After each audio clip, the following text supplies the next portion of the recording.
Hoy vamos a hablar de cómo leer una catedral, cómo identificar sus partes, para que cuando visites una sepas más o menos dónde mirar. Así que quédate que hoy te voy a dar una masterclass. Soy Águeda, historiadora del arte, y hoy estrenamos canal de YouTube, así que si estás aquí supongo que es porque has visto los otros vídeos. Los youtubers que veo nunca dicen el nombre de las aplicaciones de vídeos cortos, así que no sé si se puede, pero bueno, me entendéis. Así que hoy estrenamos canal de YouTube y a la vez sección que creo que va a ser síncrono entre las diversas plataformas donde subo vídeos. La cosa es que la extensión es distinta. La sección se llama Una qué, donde hablamos de palabrería para que no le tengas que preguntar a la IA. Así que tengo muchas ganas porque llevo bastantes meses hablando sobre que quiero empezar ya, pero no he tenido el tiempo. Las ganas no me han faltado porque este guión lleva hecho bastante tiempo, pero bueno, la vida viene como viene. Es el primer vídeo de YouTube, no sé si esto lo va a ver mucha gente o no, la verdad es que me da igual, simplemente es por la gente que me ha pedido en algún momento que haga vídeos más largos, pues teniendo esta plataforma disponible,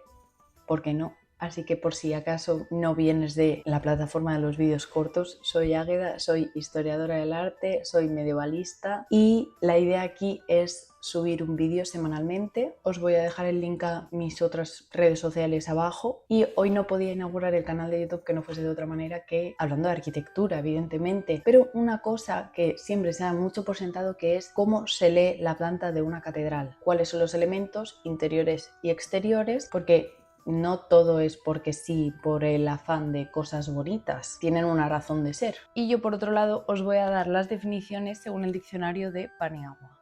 Esa primera parte del vídeo llevo el micro al revés, entonces depende de cómo mueva la camiseta, depende de cómo roce, se oye, así que pido disculpas por adelantado porque no fui la más lista del corral, desde luego. Me voy a echar a un lado porque así aquí, en este hueco que queda, os voy a poner las fotos, porque la historia del arte otra cosa no, pero es una cosa visual. Entonces, para empezar tenemos que orientarnos primero, siempre lo digo, pero lo voy a repetir, si miro para abajo es que tengo aquí las fotos. Para empezar nos tenemos que ubicar, y cuando hablamos de una catedral con planta basilical, hablamos de un edificio con un número de naves impar, usualmente 3 o 5, y la central siempre es más ancha y más alta que las laterales. Diríamos que la central es el eje, y a partir de la central a cada lado se pone una y una o dos y dos. Y Paniagua define planta como la representación gráfica de un sistema de proyección ortogonal horizontal, o también representación gráfica a escala de la sección horizontal de una edificación de un determinado nivel. Normalmente son de 3 o de 5. Por ejemplo, en esta planta de Santiago de Compostela es de 3, la de León es de 3 y la de Burgos también es de 3, mientras que la de Toledo es de 5, el Duomo de Milán es de 5 y Notre Dame de París vuelve a tener 5. Que la Catedral de Amberes tiene 7, pero no es lo usual para nada. Y por eso en una planta que es este tipo de dibujito, por decirlo de alguna manera, que tenemos aquí, tenemos la del medio, que es mucho más ancha, y las laterales. Vemos que dibuja la forma de una cruz usualmente y que acompañan a la nave central. Después tenemos que discernir entre tres partes: los pies, que sería la parte inferior, la cabecera, que sería la parte de arriba, y el transepto, que sería la parte que cruza entre los pies y la cabecera. Es el travesaño de la cruz. Si empezamos por los pies, las grandes catedrales pueden tener dos torres desarrolladas, como ocurre en Notre Dame de París, o bien solo una, como ocurre en Toledo. Otro ejemplo de catedral con torres a los pies sería, por ejemplo, Santiago de Compostela, que tiene torres desarrolladas desde la Edad Media, aunque el parapeto que vemos ahora es barroco. Y ahora estamos hablando del interior, por lo tanto, si estamos ubicadas en la nave central y miramos a uno de nuestros lados, podemos ver una diferenciación entre 3 o 4 alturas de alzado que corresponden a distintos tipos de apertura de vanos. Básicamente se abren distintos espacios en el muro con distintas finalidades. Digamos que va por módulos. Tenemos un módulo de 3 secciones y un módulo de 4. Si empezamos por el primer modelo, que sería de 3 módulos, creo que es mucho más sencillo compartimentarlo. Entonces, si hablamos de módulo 1, módulo 2, módulo 3, empezamos de abajo y vamos hacia arriba. Tendríamos la arcada en la parte inferior, el triforio en la parte intermedia del sándwich y encima del todo el claristorio. La arcada evidentemente corresponde al espacio más cercano a nosotros, en el que nosotras podemos circular. Paniagua lo define como una serie de arcos sostenidos por pilares o columnas, Y además añade que a partir de la época romana la arcada constituye un elemento importante en la historia de la arquitectura, tanto por su función constructiva como decorativa, y corresponde a los espacios mediante los que se conecta la nave central con la lateral. Y para nosotras, como os digo, es inmediato. En la parte superior tenemos el triforio, que son vanos perforados, usualmente son chiquitines y no están pensados para que penetre la luz, pero en esto vamos a ver que siempre hay excepciones, como en este caso es Saint-Denis de París. Y en cuanto al triforio, lo define como una galería abierta en el muro sobre las arcadas de las naves laterales de menor anchura que dicha nave, a base de ventanas generalmente triforias, siendo frecuente su carácter decorativo, y añade que es característico del gótico, como hemos visto en los ejemplos. Y por último, en la parte más arriba posible tenemos el claristorio, que está pensada para iluminar. Y Paniagua, por lo menos en esta edición, no define el término claristorio. Después tenemos la otra sección, que serían 4 módulos, que empieza por la arcada, pero después no sigue el triforio, sino que sigue la tribuna, que es una galería elevada normalmente sobre las naves laterales, por la que se puede circular y te puedes asomar incluso a la nave. Básicamente un poco como si fuese un balcón. En cuanto a la tribuna, da diversas definiciones, pero una muy interesante es: en la Basílica Romana, ábside destinado a los jueces. También lo define como mirador, palco elevado interior o exterior. Y el que más nos interesa es: en la iglesia cristiana, galería abierta construida sobre las naves laterales, generalmente de igual anchura que ellas. Y por último, ventana abierta al interior de la iglesia, desde la que se puede asistir a los oficios religiosos sin ser visto.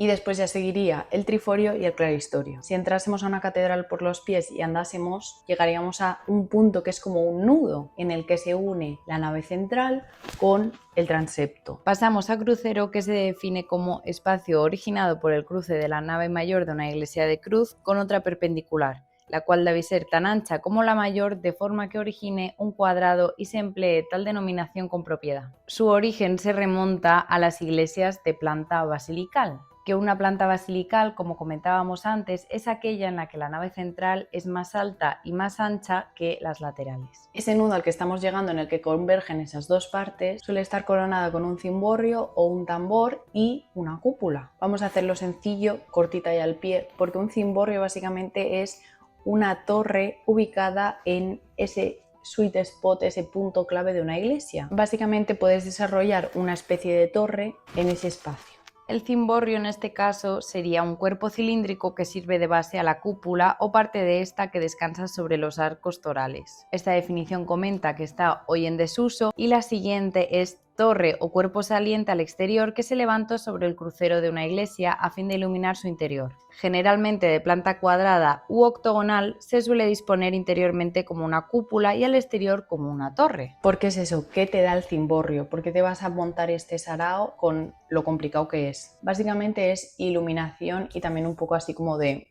ego, por decirlo de alguna manera, porque tú como arzobispo lo que vas a querer es una iluminación etérea en el espacio, en tu lugar sagrado, porque quieres que el espacio esté propiamente iluminado, pero manteniendo esa aura mística que evidentemente una catedral debe tener. Y aquí me puedes coger y me puedes decir, vale, pero ¿cuál es la diferencia entre un tambor y un cimborrio? Vale, pues el tambor es una base sobre el que se monta la cúpula. En el caso del tambor da diversas definiciones. La primera corresponde al del fuste de la columna, que básicamente son las piecitas cuando no es monolítica, pero en cuanto a lo que estamos viendo ahora, se define como muro que organiza una estructura de planta cilíndrica o poligonal sobre la que apoya una cúpula, funcionando como elemento transmisor de las cargas verticales de la misma y adaptador de la planta descrita por los soportes. Será en el Renacimiento y el Barroco cuando adquiera su máximo desarrollo funcional y decorativo, como ocurre en San Pedro del Vaticano o también en Florencia, mientras que el cimborrio tiene una estructura más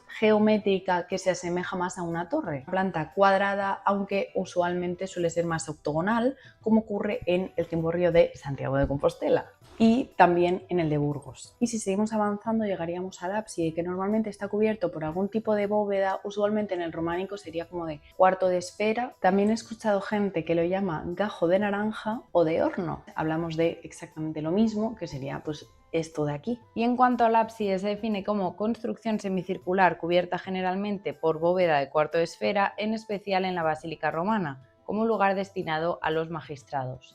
Y da una segunda definición muy interesante para lo que estamos viendo, y dice: parte del templo situada en la cabecera o fachada posterior, generalmente de planta semicircular y a veces poligonal, con cubierta de bóveda de horno, que en origen estuvo orientada hacia levante como lugar destinado al presbiterio. Y aquí me he dado cuenta que no definí lo que era el presbiterio, así que voy a volver a Paniagua y os cuento que el presbiterio, según él, es en la iglesia cristiana área en torno al altar, generalmente en un lugar elevado, ocupando el ábside de la cabecera de la nave. Aquí se disponen los elementos litúrgicos necesarios para el rito: altar, credencia, cátedra, ambón y a veces el coro. Ejemplos de ellos podrían ser, por ejemplo, San Pablo Extramuros de Roma, el ábside de San Apolinar in Clase en Rávena o bien la Catedral de Parma. Y básicamente el ábside acoge el altar mayor, que es donde se ofician todos los rituales religiosos, aunque pueden haber altares menores, que eso ya es otro tema. Y estos altares deben ser consagrados para lo que se utilizan reliquias. Y estas normalmente se colocaban dentro de un agujerito dentro del propio altar y se tapaban. Se integraban las reliquias, digamos, dentro de la propia mesa del propio altar. Por eso en la Edad Media, que es una cosa interesantísima de la que quiero hablar largo y tendido, así que hablaré aquí en YouTube, es sobre el tráfico de reliquias que había en la Edad Media, porque tenían una montada guapa, ¿eh? Hemos hablado del ábside y el altar mayor, que son un pack, y también tenemos los absidiolos, que son los ábsides chiquitines, laterales y menores. Es una capilla secundaria que se suele encontrar en la cabecera o también en los brazos del transepto, y suelen tener una planta semicircular y un tamaño evidentemente menor que el ábside.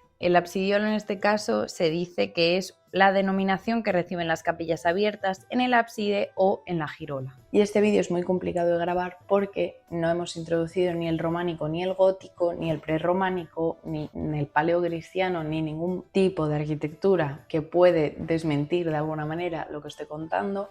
Pero, por ejemplo, tenemos iglesias donde la cabecera puede también terminar con testero recto. ¿Qué significa testero recto? Que en vez de hacer el semicírculo es cuadrado o rectangular o básicamente geométrico en vez de semicircular. Y un ejemplo de esto es la maravillosa iglesia visigoda del siglo VII, San Juan de Baños. Tiene intríngulis porque ha tenido varias remodelaciones, o también un buen ejemplo es San Pedro de la Nave en Zamora, también visigoda, pero es lo que os digo, es un poco complicado porque no son catedrales, pero para que sepáis que existe la posibilidad de que acaben testero recto, aunque no sean catedrales, yo te lo explico. Otro ejemplo, que es otra iglesia, sigue sin ser catedral y es bastante posterior, es la iglesia construida entre el siglo XII y XIV, que está en el monasterio femenino de Vallbona de las Monjas, en Cataluña, y esta cabecera tiene también testero recto. Todas estas cosas varían bastante entre geografía y sobre todo el periodo en el que nos estemos fijando. Pero bueno, vamos a volver a las catedrales, que es a lo que hemos venido, y ya intentaré buscarme la vida para explicar mejor esto en otro vídeo. Ahora pasamos a la girola o deambulatorio, que es un concepto bastante interesante porque surge por la necesidad de organizar y crear un tráfico fluido dentro del propio templo. Y me dirás, ¿para qué quieres un tráfico fluido dentro de una iglesia o una catedral? Porque existe la peregrinación, que es un fenómeno fundamental para el misticismo medieval. Entonces, el objetivo era organizar el recorrido que tenían que seguir los fieles y por lo tanto que no hubiese overbooking todo el día, especialmente en templos como Santa Fe de Conc o Santiago de Compostela, donde la afluencia de peregrinos era constante y necesitaban alguna manera de organizarlo. Por lo tanto, pasa por detrás del altar y ya te puedes ir. Facilita la circulación básicamente y es muy importante. Y ahora cuando vayas a una catedral y veas que circulas por detrás del altar mayor, vas a ver también las capillas radiales. Es todo un puzzle un poco extraño, pero yo espero que con las fotos se esté entendiendo. Porque ahora pasamos a los elementos exteriores, que no tienen desperdicio tampoco. Empezamos por los pies otra vez con el nártex o el pórtico, que es un espacio techado adosado al edificio, que es una cosa muy románica que hacer. Es una cosa que en el gótico, pues... En este caso del nártex se dice que en la basílica paleocristiana y como exigencia litúrgica, parte porticada del atrio, situada ante el ingreso a la misma y destinada a los catecúmenos y penitentes. A veces esta podía ser doble, por lo que en el exterior se le llamaba exonártex y al interior endonártex. Pero vamos, que a mí esto me parece ya de un nivel muy exagerado para estar introduciéndolo. Pero yo, ya que os estoy leyendo Paniagua, que es a quien yo le rezo, y estamos hablando de época paleocristiana, es decir, del inicio, y aquí lo aclara porque dice: con el cambio litúrgico el nártex cayó en desuso, conservándose el vestíbulo que suele preceder a la iglesia a manera de pórtico. Y ahora voy a buscar por curiosidad pórtico, porque no sé si habrá la misma definición. Pues la definición cambia y dice: construcción abierta o cerrada, en parte con cubierta, soportada por columnas o pilares, cualquiera que sea su estructura tectónica, adosada a un edificio generalmente y cuya función es la del resguardo, paseo o meramente decorativa. No tiene tantísimo boom como tiene en el románico, porque en el románico tenemos, por ejemplo, San Vicente de Ávila o bien la Galería de San Salvador de Sepúlveda, que está en Segovia, y vemos que no está a los pies, sino que está paralela a las naves. Y estas soluciones arquitectónicas son muy típicas de Burgos, de Segovia, de Castilla-León, también parte de Navarra y también Soria. Generalmente son concebidas como un punto de reunión y una especie de antesala antes de entrar al espacio sagrado. Y además, una cosa que yo no sé si pensaron, pero para nosotros es increíble, porque nos ayuda a proteger a los pórticos y a los tímpanos historiados, por ejemplo,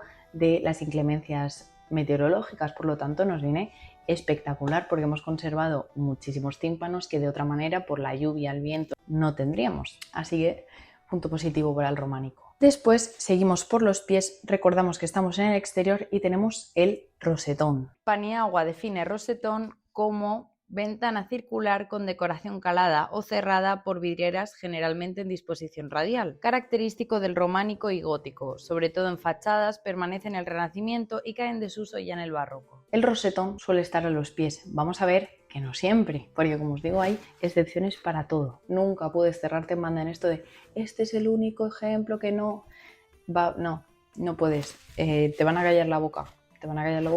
No te mojes en eso porque seguramente no tengas razón. Pues el rosetón es un vano abierto en el muro, normalmente es circular y puede estar calado y o con vidrieras. Es una decoración que normalmente se dispone de manera radial a modo de, no reloj, pero me entiendes, el eje es el punto central. En el románico son más austeros y a medida que vamos avanzando y vamos adentrándonos en el gótico van a ser más grandes, más impresionantes, muchos colores. Por ejemplo, el rosetón de Palma de Mallorca se conoce como el ojo del gótico. Tiene un diámetro de más o menos 13 metros y se construyó en 1370, aunque las vidrieras son posteriores. Y otra cosa que es particular de Palma de Mallorca es que os he dicho que las vidrieras suelen estar a los pies, pero en este caso no, sino que está sobre el presbiterio. Y aquí me he dado cuenta que no definí lo que era el presbiterio, así que voy a volver a Paniagua y os cuento que el presbiterio, según él, es en la iglesia cristiana área en torno al altar, generalmente en un lugar elevado, ocupando el ábside de la cabecera de la nave. Aquí se disponen los elementos litúrgicos necesarios para el rito: altar, credencia, cátedra, ambón y a veces el coro. No hay un manual del gótico perfecto.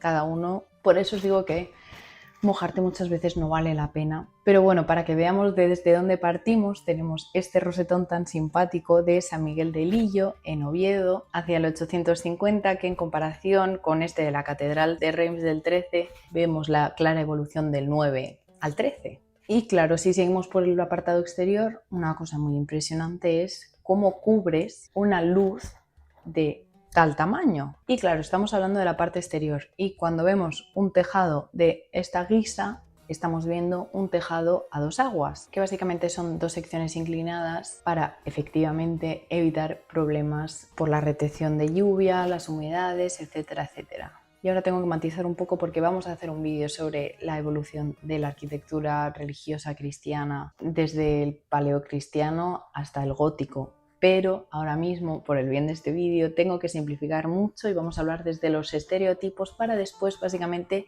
ir construyendo. Y honestamente siento que polarizar mucho en este tema va en contra de mis principios, pero me voy a morder la lengua por el bien de la explicación, porque es que si no me voy a enredar y esto va a durar mucho. Y tampoco me interesa irme por las ramas en el primer vídeo porque es que no me da.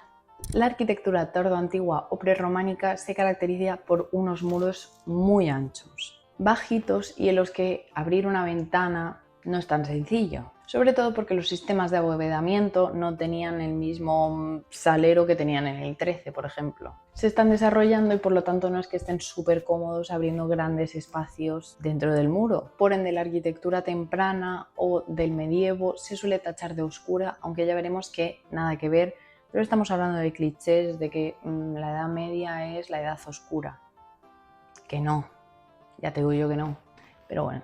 Y un ejemplo sería San Pedro de la Nave, de nuevo, del 7, que es visigoda, y saltando muy rápidamente al gótico, lo que ocurre es que descubren que no les hace falta un muro de 3 metros de ancho para que no se les caiga la catedral o la iglesia, sino que la magia está en redirigir de manera correcta las cargas. Entonces hablamos de los contrafuertes, que era algo ya conocido desde antes, pero era un sistema bastante más sencillo para evitar que los muros se te abriesen. Llegamos a una de mis partes favoritas, que son los contrafuertes, y Paniagua lo define de la siguiente manera: construcción adosada o entregada al muro a modo de macizo vertical o machón que funciona como refuerzo del mismo o para contrarrestar los empujes de un arco o bóveda. Y aquí nos hace un pequeño spoiler de lo que vamos a ir viendo, porque nos cuenta que a veces esta función la desempeña un arco arbotante. Los contrafuertes al final son topes. Es como poner una vela en tu estante de los libros para que el libro no se te abra. Es exactamente eso, pero en arquitectura en más grande y en piedra. Tenemos en una época temprana, como en Santa María del Naranco, en Asturias, vemos muros altos y vemos contrafuertes. Vemos que no es una iglesia apagada, no es oscura, sino que el abovedamiento permite ventanas de más de un palmo. Y es una cosa que se sabe hacer, no siempre, pero cuando hay dineros y en este caso promoción real, pues se nota.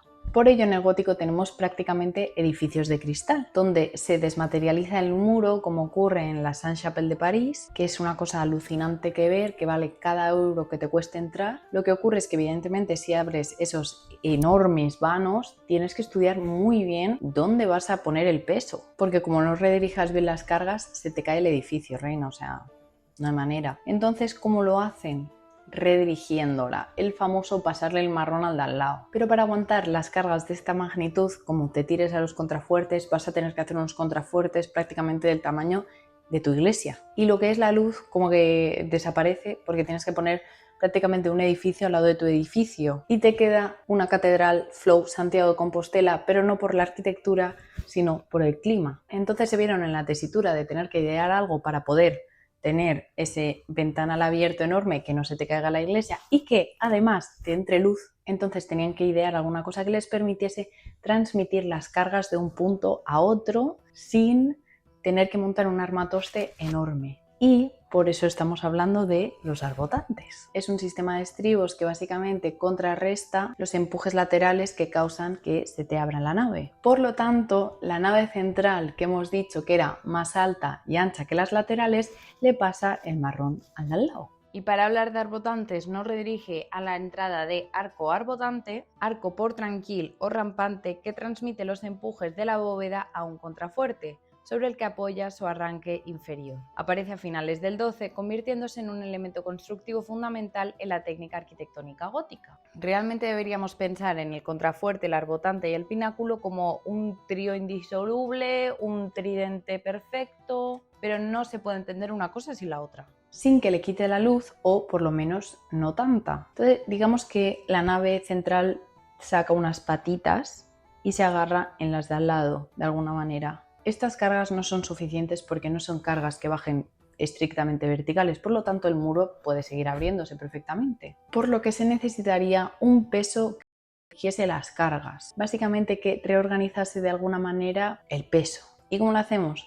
Con los pináculos. Pináculo, en general remate terminal puntiagudo, y nos da otra más extensa que sería remate terminal generalmente en correspondencia con los elementos verticales del edificio de forma piramidal o cónica, que en el gótico tiene como función proporcionar una masa capaz de verticalizar los esfuerzos. Parece antiintuitivo poner mucho peso en la parte más alta de un edificio, pero se pone en las partes más altas porque entonces la fuerza que baja de aquí no tiene otra manera que bajar directa. Parece contraproducente, pero se utiliza para sellar esos empujes y funcionan ejerciendo esa fuerza vertical que necesitan para mandarla directamente al suelo o al siguiente arbotante. Y este añadido ayuda a estabilizar lo que es el contrafuerte y todo este sistema enmarañado. Dejando atrás todo esto, pasamos a las fachadas, que suelen haber tres, una en los pies y una a cada lado del transepto. lo que significa que en el tímpano de cada puerta hay espacio para decoración. ¿Y qué son los tímpanos? Pues son las partes inmediatamente superiores a las puertas que suelen ir decorados o historiados con diversos temas, como pueden ser pues, un juicio final. Una de mis portadas favoritas es Platerías de Compostela o bien el de Santa Fe de Conca. Otros ejemplos de grandes portadas decoradas escultóricamente sería evidentemente el Pórtico de la Gloria de Compostela también, o también los 3 de Notre Dame de París, que también os digo, si hay 3 puertas en una sola fachada, se pueden historiar los 3 tranquilamente. Todo depende mucho de cómo van de aquí, porque no podemos esperar de la iglesia de mi pueblo que historia igual que historia Santiago de Compostela, escultóricamente hablando, ni escultóricamente ni nada. La iglesia de mi pueblo comparado con Compostela no es nada. Pero me explico. Ejemplos más avanzados podrían ser, por ejemplo, esta portada sarmental de Burgos de 1240 o el tímpano de la pellejería del 16. Y otra cosa relacionada con las puertas que no sé muy bien cómo explicar, os voy a poner una foto que es cuando la puerta está como rodeada por arquitos que se van haciendo más grandes, cada vez te vas alejando más de la puerta. Lo llamamos un arco abocinado. Y aquí le echo una mano a mí yo del pasado que no sabía cómo definiros lo que era un arco abocinado, porque Paniagua lo define de una manera súper sencilla, que es aquel cuya luz aumenta gradualmente hacia uno de los paramentos a partir del opuesto. Un ejemplo es este pórtico maravilloso de los apóstoles de la Catedral de Girona, que no es que tengan muchos apóstoles, pero originalmente había apóstoles. Y otro podría ser también el portal central de la Catedral de Estrasburgo. Es algo tipiquísimo en las catedrales góticas, lo tenemos en Amiens, lo tenemos en Toledo. E igual en el siguiente vídeo hablamos directamente también de arquitectura gótica porque tenemos mucha tela que cortar. Realmente este apartado ha sido un poco extra porque este vídeo está grabado y editado en Japón. Lo que pasa es que al ser mi primer vídeo de YouTube no tengo mucha idea de cómo editar. O sea, esto ya está grabado, esto es el que va a ser nuestro nuevo fondo. He estado un poco así, o sea, cuando esté esto subido espero que os haya gustado o por lo menos os haya servido. Igual no es el tema más entretenido para empezar y dejadme sugerencias para vídeos largos o vídeos cortos en los comentarios si queréis, que yo como siempre os leo y os contesto. Adiós.